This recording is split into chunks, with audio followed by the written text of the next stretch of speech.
Hi, I'm Jay, Hi, I'm Justin. and welcome back to Some Kind of Game, Episode 2. Today we're talking about modding and fan games. Just a quick introduction about what the difference is. Mods are changes to game. Usually the original game is intact and it's some sort of add-on, whereas the fan game is usually its own standing game. So, it can be like even its own, uh, made through its own like RPG Maker or something like that. So yeah, besides that, Justin, what are some fan games you've or mods that you've tried and enjoyed? Are there any work in progresses you're even looking forward to?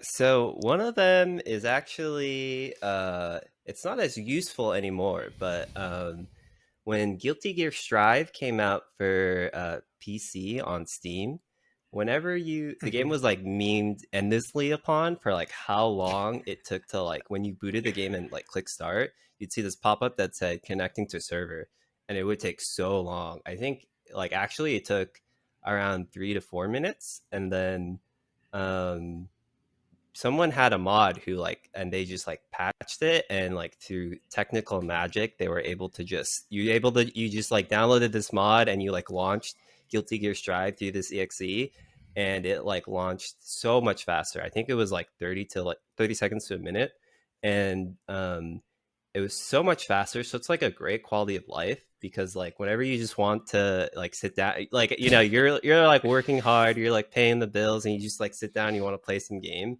If you like open up Steam and like click a game, like to open up, and it just takes like 4 minutes to start up in like 2022, when we have the attention span of a peanut. That is like deadly.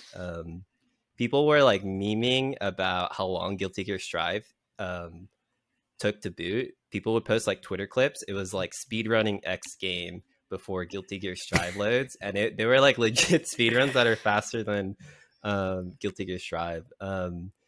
And so that mod is just like in the categories I think of like quality of life, but like man, that was so good. It's not as needed anymore because they've like officially like had like fixed it to be a little bit better, but like it was such a lifesaver. And then my second pick that I'm going to go with is actually a fan game. I think it's kind of in the gray area between like mod and fan game, Hmm. because it's actually a mod of it's a heavily modded version of the Doom engine, and it's called Sonic Robo Blast 2. And what it is it's essentially a 3D Sonic game, and Oh if wow. you looked at it, you would not believe that it's running on the Doom engine, because it's not first person; it's like third person. It's like pulled back, and it's probably one of the fastest.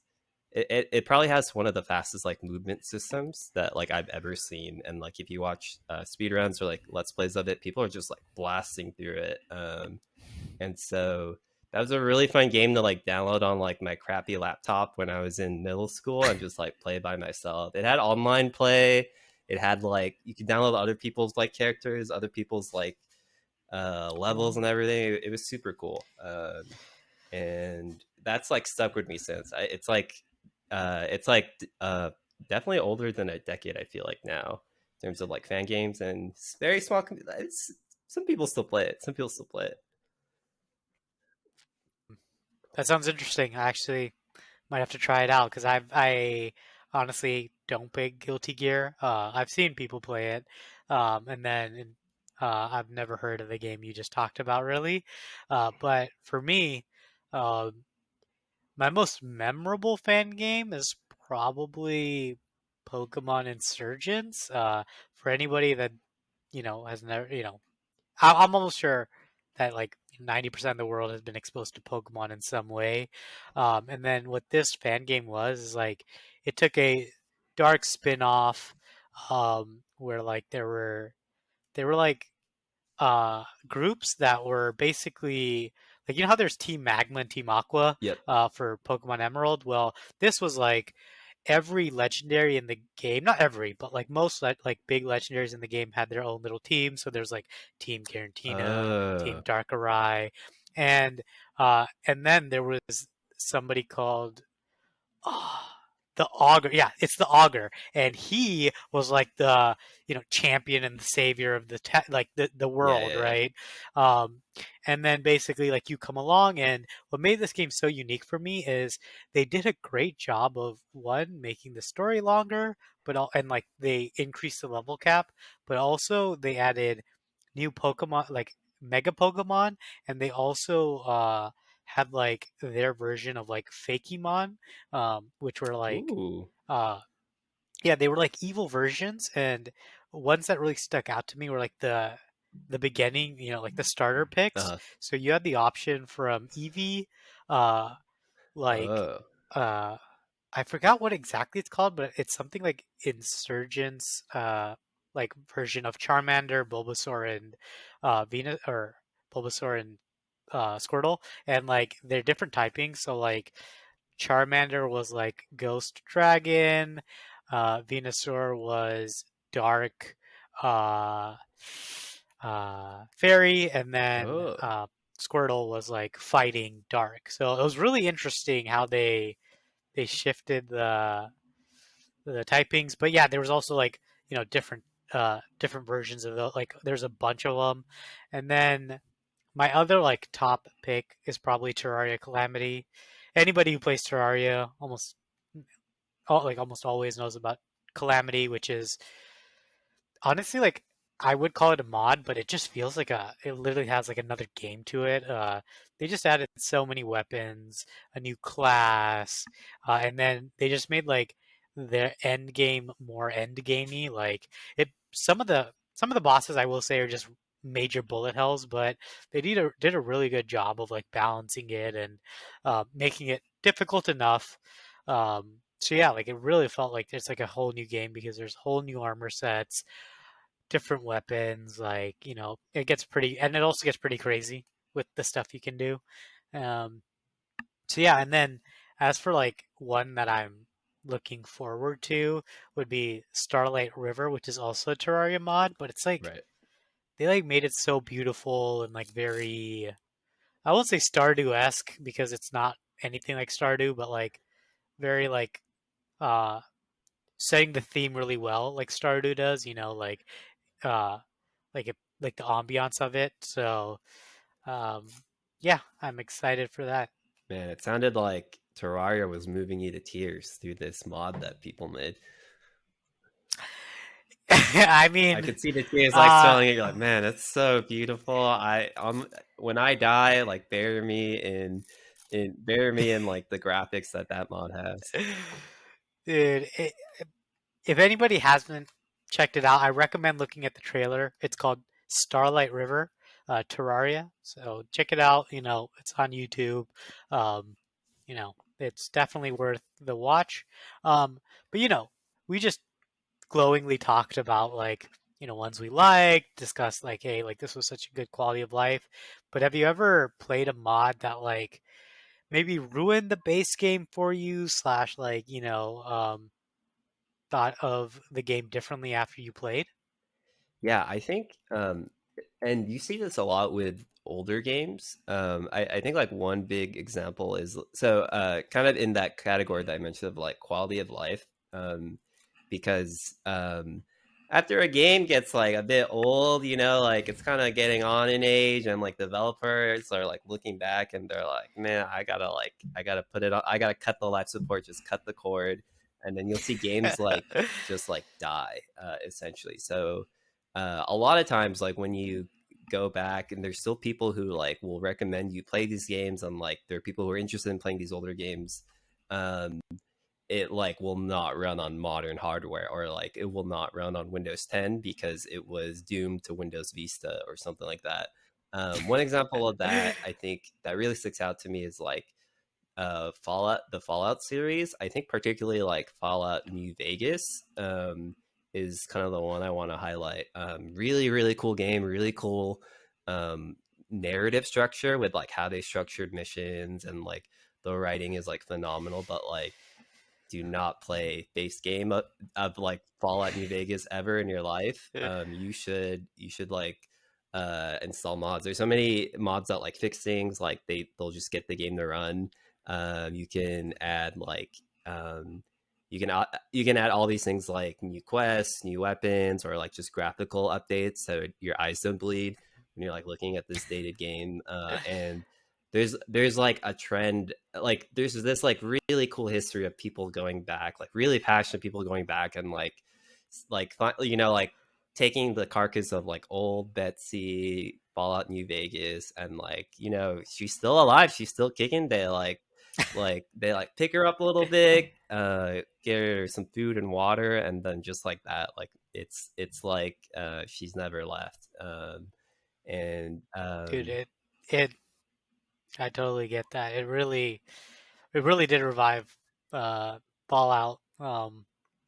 At least I like used I never played it that much, but I watched a lot of content creators play that, and man, when the mods came out, that was that was a time to watch yeah. YouTube, man. It's good. How about you, Jay? Uh for me, oh man, like has it ruined a game? It's really ruined an entire franchise for me. Uh and that's specifically like Pokemon. Um like I Pokemon is probably a top 10 game for me, like in terms of how it plays and sort of the vibe it gives me. I grew up on it and I love the concept of it now. Yeah. I love like a lot of games like it. I love Digimon, I love Pokemon. Like I love that concept of training a training like this thing, having it evolve, having it to have stats, like sort of getting better, and then some sort of turn-based combat.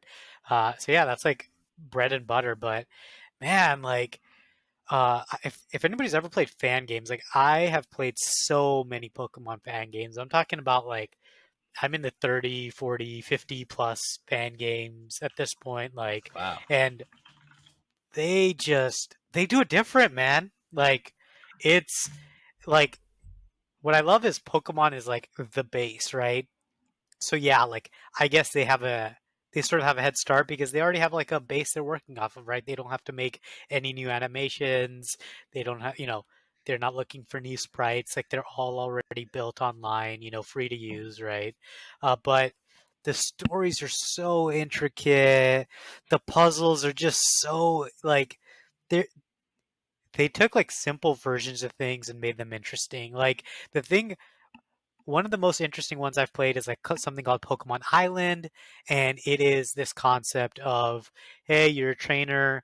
It's you already beat the Elite Four, and you go to this island, and you get to upgrade it, you get to build it, you get to Oh. add stuff to it, and it's Oh, like that I sounds don't know if you ever addicting. played.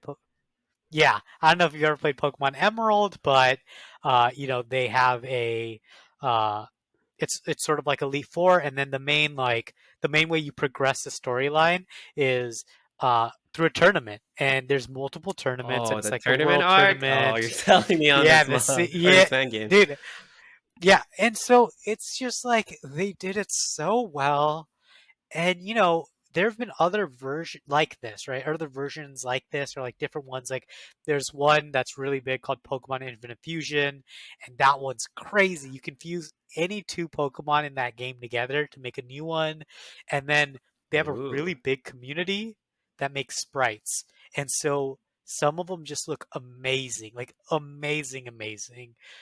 So you get this whole new world and whole new combinations that weren't possible before, and it feels like um, I don't know, Pokemon doesn't lean into it enough, maybe, or maybe they're I don't know, like it just feels like they don't need to put in the effort, also, right? Of being a result renounding success as a game, right? Like Yeah. they can release almost anything, and most people will buy it, honestly. And like I said, like they cater to their audience, and honestly, I wish they did a little bit more. But they don't, and they still do pretty good jobs.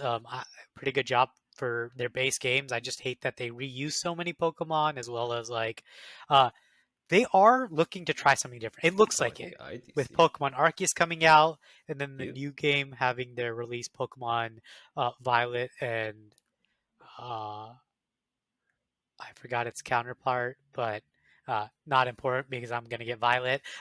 And so yeah, Starlight. like it look.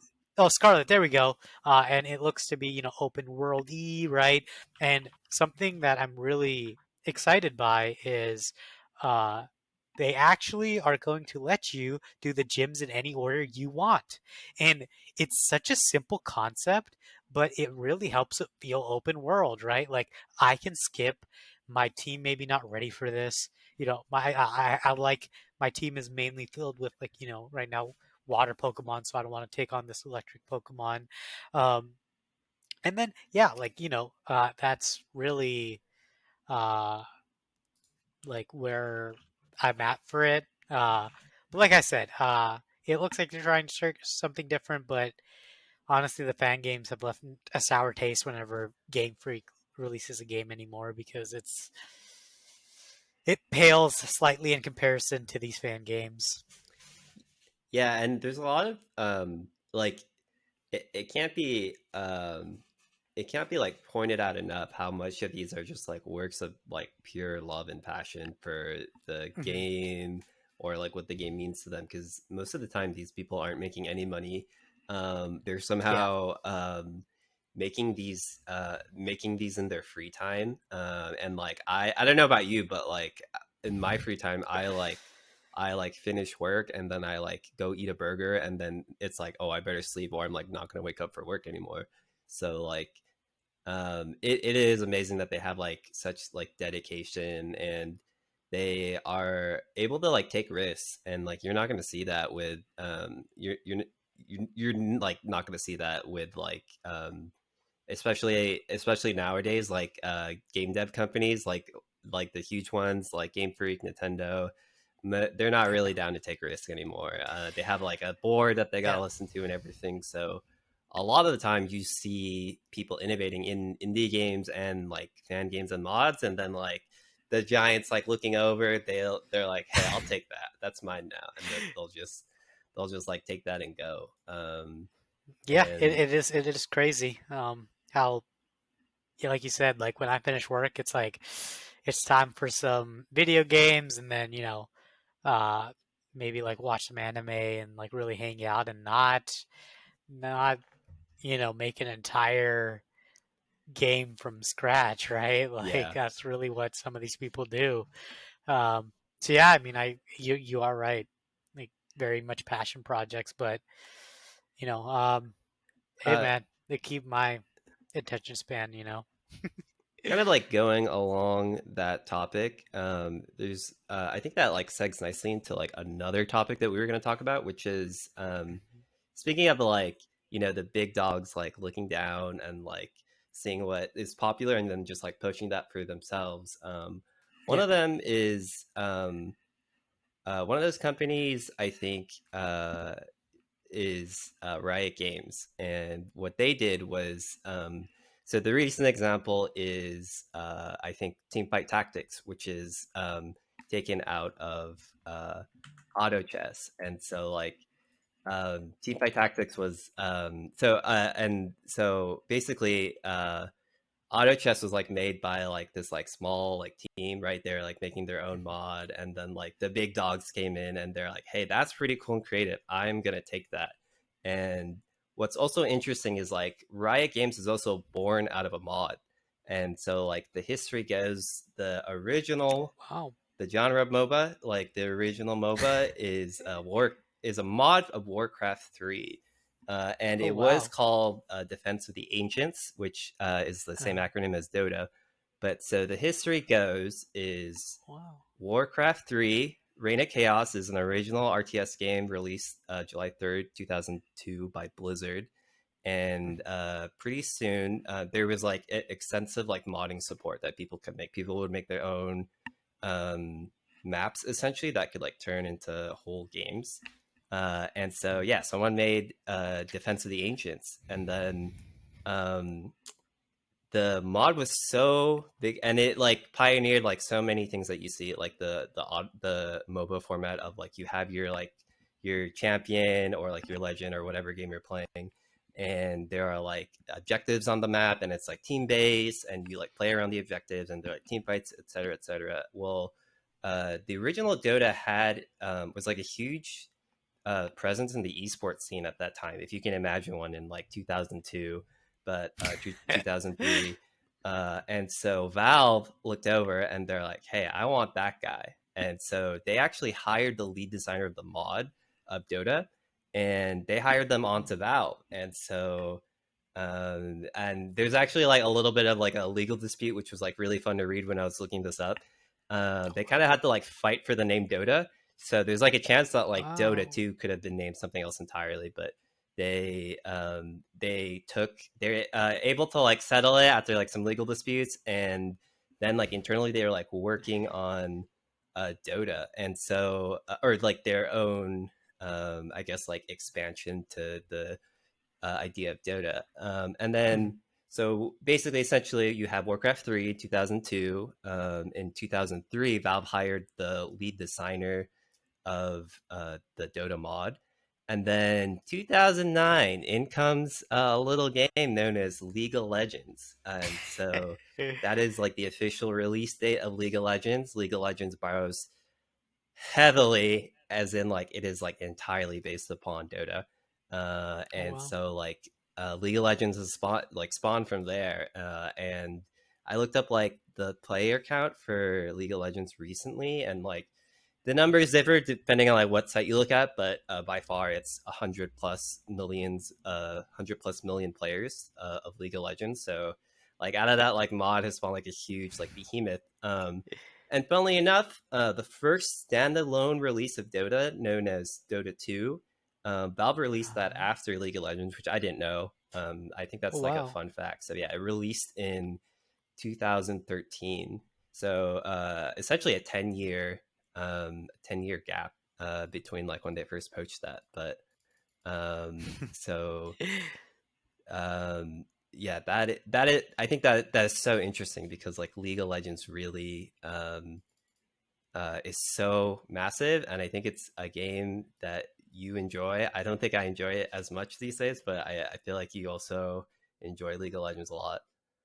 Yeah, I mean, I do, and I actually didn't know that. That is actually very interesting. A game, one of the biggest games in the world was made as a mod. Like, can you imagine that? Like, and uh, like the what it sort of reminds me of is like, when you're like a kid slash, teenager, whatever, and like, uh, I don't know exactly how you grew up, but I did have a computer, but I did also grow up I though. was I growing. did grow up. I can confirm that at least. Uh, okay, nice, nice, Yeah, nice. yeah, yeah. But I meant like, like you know, we computers weren't as big. Um, you know, Even video games weren't as big when I was young. They were big, but they weren't like, Yeah, oh, everybody's playing it like it is now. And you know, uh, I would buy like board games or whatever kind of games it was. Like I'd even make up like little games in my head that I play with my friends, right? Um, and honestly, when I think about it, I'm like, wow, like this, like somebody definitely just had like roughly the same idea as me and just made it into a game, and that's like a version of a fan game, if you will, right? Like bringing apart like even if it's not a yeah. already like a video game, right? It is a game that is being ported over to a different media source, right? So yeah, it's all very interesting. It's crazy how video games and that kind of stuff became to be, and like uh, how like the smallest thing really triggers a uh, like, hey, let's this is now like a version of that game or a modded version of the game, and how much better it can do or how much worse it can do, right? There's a lot of mods that just fail, outright fail, right? They're not good. So, yeah, yeah. Speaking of like how much better a fan game can do, there's another thing that I wanted to bring up was Mr. Christian Whitehead, who I think is known kind of around, if you're like familiar with the Sonic games at all, he's known for being kind of one of the lead developers of Sonic Mania. And so, Okay, which is okay. Sega's most successful recent Sonic title by far. I think their past releases were like Sonic. like skipping over the ports because I know they did like a port slash remaster of some other stuff, but Mhm, their like last original release is Sonic Forces, and that bombed critically. It did incredibly poorly, and what released a little bit before that was Sonic Mania, a 2D side scroller game that was evocative of the old Sonic games while mixing in a little bit of the new. And mhm, the history there is really interesting because Christian Whitehead is actually his roots stem from doing quality of life mods for Sonic games, the old Sonic games for the Sega Genesis, and those games released in like around the 90s, mhm, and so he kind of gained notice for doing like all of these like huge quality of like life mods for those like retro games, and Sega kind of saw him, and I think in a rare like moment, we don't really see this with like other companies. I think we're kind of used to like companies saying like, hey, don't touch my IP or I'm gonna bury you into the ground. They were like, hey, let's have you go and work on a little project for us, and so he worked on a mobile port of Sonic 2. I think that was the first one, and so and it was very sad because it was the definitive Sonic 2 way to play Sonic 2. It had like widescreen support. It had like all these like other like things for it, but it was on mobile. So like you'd at the time like I when it first came out, like I think nowadays it's pretty easy to hook up a Bluetooth controller to your phone, but mhm. I Yeah, still don't consider like mobile to be like an ideal way to play something. But I agree. anyway, that was relatively successful, and then cut back to like the present. Sega was like, "Hey, do you want to do a full game?" And so that is kind of like an interesting path. I think you'll see where like someone who is just like working, and you know, he worked with other people in like the community in his respective community, of course, to like work on these. But like Mhm, somebody who's just working on their free time, like tinkering with old games. Um, he just like got picked up by like the official creators of like the thing he was working on so passionately, and was able to like put a fully realized project in the vein of like what he loved so much, and it was really well received, mhm. to the point where like generally like Sonic fans have been kind of sad about Sega's output with Sonic lately, and then Does he still work Sonic for them? Do you know? I don't know if he's doing anything right now, Mm. but um yeah, Sonic Mania like injected hope into everybody, and then like Sonic Forces came out, and like everyone was like, man, some people liked it, so happy for those people who got Yeah. really into it. Okay. Okay. That's actually really cool. Like uh, I don't know. Well, I guess I know this isn't something that we have written down, but what do you think about uh, like game devs companies like picking up people who mod their game? Because I know Terraria has a similar thing. Like they have a very large modding community, and they've actually picked up one of their devs from their modding community, if I remember correctly. So you know. I guess how do you feel about a honestly even a game company being like, hey, we like your mod so much, we want to hire you, do this full time, make the game better, and sell it as a version of what we want. Like, what would you think about that, right? Because right now, like, Terraria really wouldn't monetize off of any of their mods, right? But I mean, how would you feel if like, hey, this mod is disgustingly large. We want to make it either an expansion pack slash a third party thing for our thing. We will commission you slash hire you. Uh, what would you say if you were also maybe even in their shoes? Yeah, I guess it kind of depends. I think like because sometimes there's like fans pushing on to like improve something despite the company, you know. So I feel like there's a lot of times where you can be like, hey, you know what, keep your dirty blood money, we're doing fine without you, I'm moving on, like goodbye, sayonara, don't let the door hit you on the way out. But I feel like generally I feel like generally I'd be really excited if like that personally happened to me. I think it's really cool. there's like room for things to go like south if you know like because there's like so many times where like the I like anybody passionate is like, hey, I'm so excited to work on this, and then they just get taken advantage of. Either like they don't get attributed, or they're not getting paid, or like the contract isn't like really what they said they would, or they just like essentially get and ended up getting screwed over in the end. But I think it's a really cool opportunity when it's like done right. So on Mhm. paper, I think it's really cool, and it can be done right. Like Sonic Dude, Mania is like the example that I bring up, yeah, I mean, and I agree. That's sort of why I asked. You know, I actually do understand the whole concept of, it could totally go wrong, right? Like, or they have a different, the game company uh has a vision of what their game should be like and what they want it to be like, right? Um, and they have every right to feel that way, right? If you want to run your game that way, who am I to say no, right? So yeah, I mean, that's that's actually valid. I didn't even think about the company not wanting to like, hey, this is my game, like I sort of want it to be a certain way. Like, yeah, that actually makes a lot of sense.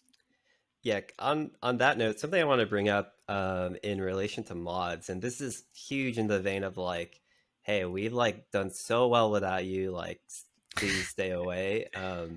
Is modding in the fighting games community, and Okay. so the first like major example that I think like really touches on that was when Melee got rollback, and so rollback is essentially a way to make net play in fighting games have like much less latency and like play smoothly at like a high level. That's kind of like all you have to worry about. Generally, by default, fighting games and like online games they have what's called delay based netcode, and it just like feels chunky. It feels so bad, especially like the further you get, it gets like the further like if let's say you're in New York right now, Jay, and then Hmm. I was like, "Hey, let's go play something online," and it had delay-based netcode. It'd be so terrible. But like, I you just have throw in, yeah, go ahead. sorry, I do have a question about that real Yeah, quick. yeah. Like, in I play League of Legends and there's ping. Everybody talks about ping. Is ping a very similar concept to it or So ping, mm, so I know Riot actually does kind of a lot of things for their network architecture. I'm not too uh-huh. privy into like all the details, but Yeah. ping is not in spite of. It's like part of the same thing. Like ping is Mm, essentially like how long it takes for like our internet bits to like travel to a certain location, and so like higher ping okay. usually means worse, and so it's worse.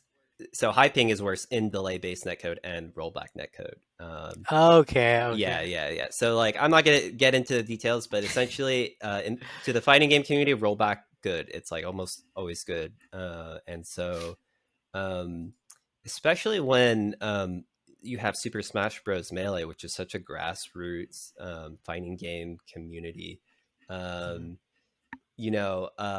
when the pandemic happened, and people were saying like, "Hey, Melee is gonna die." All these like tournaments, all the events were done in person. Melee's for GameCube, so there's no such thing as like net play, really. And so people were like, "Yeah, I think it's the end of Melee. We have to stay indoors. We can't really do anything." And so there were ways to play Melee online through slightly nefarious means known as emulation, but emulation used delay-based netcode, and so like it sucked for such a input precise, like reaction based, extremely fast paced fighting game. Like the net play sucked, and so what ended up happening was they were eventually a developer named Slippi released something for Melee that let them play Melee online with rollback netcode, and in 2020 when like the world was like on fire. I think the world is still kind of on fire today, if not even more so. But that was I think like a positive blip because for the first time people are like, wow, we can like finally play this like old game online, and it's really cool because before people would it's kind of like taking something that you can only do in person, and like mhm. you're not always with your friends. Sometimes like people move. Sometimes people Yeah. are, you have friends from another country, and like if this is something like you like would always do together or like love to do together, you can't do Mhm. that if there's just like physical distance. But you throw in rollback, and suddenly it gets like a lot nicer and a lot more viable to play these like fighting games. Like throughout that distance. And so I really think that saved actually the competitive melee scene, which has like such a huge history, I think, in like fighting games. And so modding really saved the fighting game, at least the melee fighting game community in that sense. And then there's like a lot of other examples. There's rollback. A lot of people have like added rollback for like older fighting games, and so like there's a lot of like small niche communities and all these like different old fighting games released in like 20, 30 years ago, and people are still playing them online. And Hmm. I that is like endlessly cool because like that has been done without any help from developers, and like they're uh the melee community specifically is probably hoping like Nintendo is like not going to say anything about Slippi, because that's like one example where you want Nintendo or the developer company to stay away. Yeah. Honestly, that's crazy to me, but also like it's crazy how like mods and fan games can really extend the lifeline of a company uh or like a game, right? Like you said, like Melee could have you know taken at least a large hit to their gaming community because it's so much like a in-person game. And yeah, like modding just comes in and hey, like let me honestly I, I'm pretty sure maybe this technology didn't even exist when Melee was made, right? So like, it's crazy to think how far some of the things have come uh, to mod games. Um, and speaking on that same vein of Melee, because Melee, I played Melee as like when I was like 10 years old, right? And I'm like now Yeah, like it's more than a decade later, and people are now you're still 70 playing years Melee. old.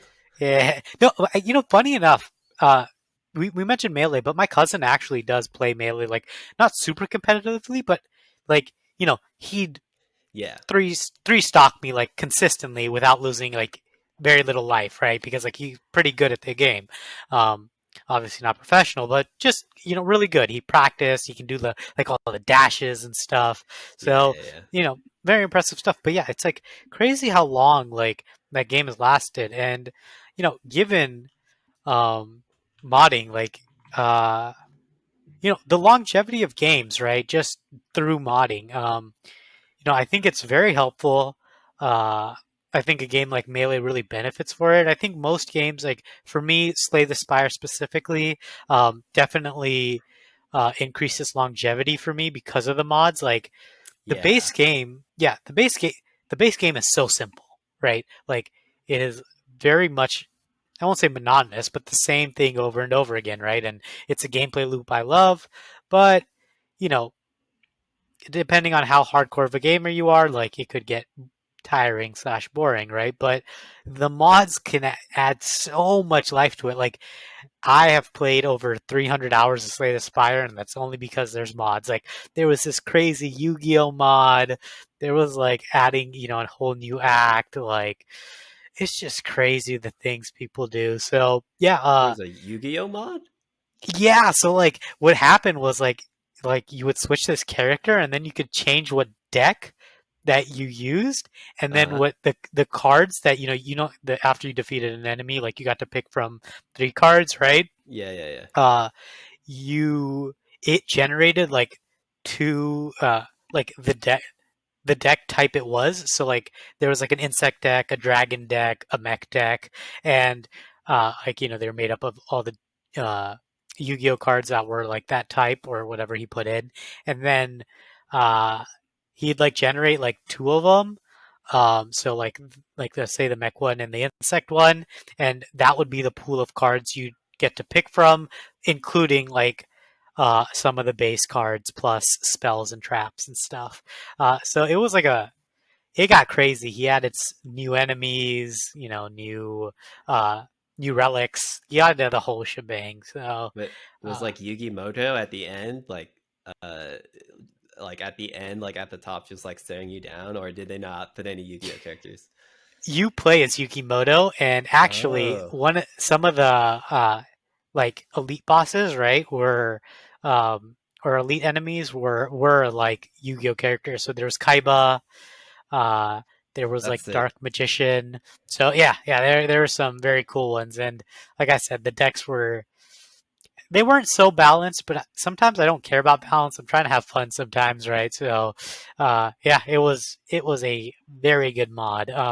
But yeah, talking about that, I think a game that's really uh like, but yeah, like I was saying, like a game that's really enjoyed the longevity of it, in my opinion, is Terraria. Uh, you know, uh, its modding community has made that game. It's been over 10 years. They're still working on it. They make a lot of money from it still, actually. They've sold like, I think it recently was 10 million plus copies. Um, Oh wow. yeah. So, is there any game that you can think of that like modding has helped really longevitize? If that's I not a think word, I know, but I think Bethesda games owe a lot to modding, and so like even their older games, like Daggerfall, which is like the second Elder Scroll games, people will still play, and you can still find mods for. But I mean, the big one is like obviously Skyrim, who like Todd Howard has like said, if you want us to stop porting Skyrim and everything, then stop buying Skyrim. But I like Skyrim mods are so. I feel like when you hear Skyrim, they're so intertwined. Like you think mods immediately whenever you are thinking about yeah, whenever yeah. Skyrim just comes up, and like if you go on YouTube, if you see like Let's Plays, it's so easy to find like people doing Let's Plays, and they're just like mods, and people are like hanging around with like Master Chief while they're swinging a lightsaber at a dragon, and then there's like a crab in a monocle, like in the river, like right next to you at the same time. Another And one that. Sorry, go ahead. no, you can go. I was gonna say another one that because you brought up Elder Scrolls, GTA 5. It's still a Oh yeah, thing. People mod it like crazy, and the thing I like about the longevity that it adds for modding is, uh, it really helps. In time management when you want to release a sequel, right? Terraria 2 has been in development for I think pretty long actually. I would have to look it up to see what exactly they sure. announced like hey Terraria 2 but or like that they were planning on making a Terraria 2 but yeah really like it helps ease the burden because people are still buying that game. It feels like a new game. Like it adds so much to the game. Like Valve has or it's not Valve. Why did I say Valve? Uh is it Valve? Wait, who made GTA 5 now? Oh my god. Valve, not quite. Rockstar, Oh, okay, pretty close, Rockstar. pretty close though. Shh, you didn't hear that, okay? We'll edit All this out. right, all But right. but yeah, like I think they've really benefited from it. Like they have you know, they are allowed to delay GTA 6 or whatever else next GTA as long as they want because people are still making the game feel new, feel fresh, feel fun. It's a good game for friends. So yeah. Yeah, Rockstar has definitely been leaning hard on like GTA Online, and like it was weird because I never thought of it as like a live service thing when it came out. I forgot how old GTA 5 is. I feel like 2012, 2013 ish, 2013, yeah. 2013. Yeah, Yeah. and I like they sneakily like snuck in a live service game in there. There's like sneaky little like conniving like people, but yeah, the like on topic of like mods, like Grand Theft Auto Online role playing is so big. And Really? Little yeah, and LARPing, dude? so yeah, they are LARPing, which is kind of right up your alley, Jay. But it's so big, and so you can like on Twitch, like Grand Theft Auto 5 is like such a widely watched category because of the Grand Theft Auto Online like role playing community. Essentially what it's how it's like set up is like Mm. there are mods to make Grand Theft Auto Online much more similar to like much more heavily like in the vein of like a life simulator. Hmm. And so they like add like a lot of things you can do. Like you can go like you can go like rob houses. People can go like own businesses and like own a casino and like do things. And so what happened is like people took different communities kind of took the like basis of like these mods that like are making like kind of these role-playing systems possible and like making their own servers essentially. Oh And so wow. they're like different populations of like role players. And so there's this one like big one in particular that like huge streamers were like going on, like XQC went on there. Wow. The like next big one that I know of at the top of my head is Saikuno. And Hmm. like these people were getting so many views, just like going around in Grand Theft Auto, like talking to each other, LARPing, like my fellow friend Jay would do. And it's so big. I feel like it is still really big. It's just not in my media sphere as much anymore. But like, Mhm. yeah, that is like an entirely separate thing, and that is unrelated to Rockstar because it's mods. Yeah, Well, exactly. Rockstar made the game, but Yeah. like it's like this whole thing is just like this whole community and like this popularity and like people are making money off of these mods, right? Because like you're a Twitch streamer, you're on this mod, you're making money through there, and then a lot of times, you know, um, modders will like open things up for donations or like other perks, and so yeah, that has definitely I think like modding has definitely extended Grand Theft Auto Five's like life by quite a bit, and also like media presence for sure. That makes Um, sense. Uh, and then one thing that like I definitely have to bring up, which is like kind of a pseudo fan game, is Mario Maker 2. And so Mario Maker 2 itself is not a fan game, obviously, but to me it's been like an interesting twist of like, since it's brought up by Nintendo, who is like famous for like litigiously like striking down anyone who dare makes anything fun with their IP. Only they can do that. No one else can like sign their name on like a Mario game. They will like show up with like a lawyer and say, "Hey, you make like you probably make $10 an hour. We're gonna like we're gonna like find like suit up. We're going to court. You made this like dope ass flash game with Mario in it. We're going to court. Cease now."